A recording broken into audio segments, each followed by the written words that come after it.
আর যখন কোনো নারী ঘর থেকে বেপর্দা বের হয়, তখন কিছু কিছু মুসলমান রয়েছে বলে, দেখ বেপর্দা নারী বের হয়েছে, দেখ কত সুন্দর দেখা যাচ্ছে।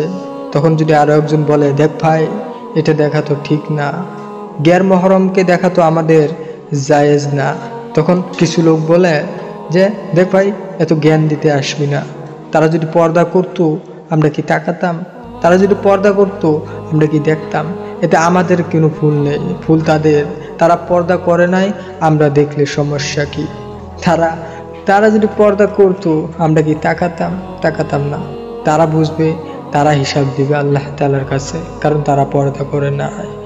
অথচ ভাই আপনি ভুলে গেছেন, আল্লাহ তাআলা কোরআনে নারীদের পর্দার কথাই বলে নাই, পুরুষেরও পর্দার কথা বলেছে। সেটা কি আপনি আজকে এই ভিডিওতে জানবেন ইনশাআল্লাহ।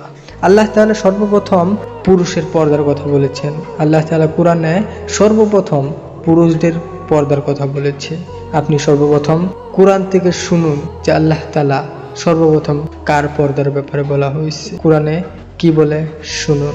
হে নবী, মুমিনদেরকে বলুন তারা যেন তাদের দৃষ্টি নত রাখে এবং তাদের জন্য তাকে হেফাজত করে, এতে তাদের জন্য খুবই পবিত্রতা আছে।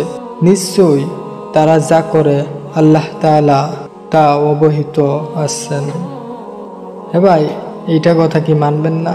এখন তো কোরআনে বলছে যে সর্বপ্রথম পুরুষদের পর্দার কথা। তুমি যদি না তাকাও গুনাহ হবে, তোমার দ্বারা হবে না।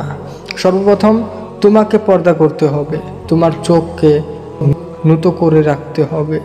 হ্যাঁ ভাই, আজকে থেকে আপনি কখনো আর বলবেন না যে নারীরাই পর্দা করতে হবে, আপনাকেও পর্দা করতে হবে, আপনার দৃষ্টিকে নত রাখতে হবে। তাতে কোনো সমস্যা হবে না, তাতে আপনার কোনো ফিতনা লাগবে না, তাতে আপনি আল্লাহর পথ থেকে দূরে যাবেন না।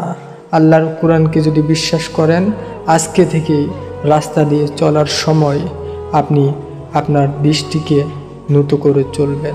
আশা করি আপনারা সবাই সঠিক বুঝতে পারছেন। যদি ভুল হয়ে থাকে আজকেই শুধরে নেন। আসসালামু আলাইকুম ওয়া রাহমাতুল্লাহ। সবাই ভালো থাকবেন, নিজের খেয়াল রাখবেন, 5 ওয়াক্ত সালাত আদায় করবেন, রমজান মাসের রোজা রাখবেন, কারণ এটাই আপনার সম্পদ।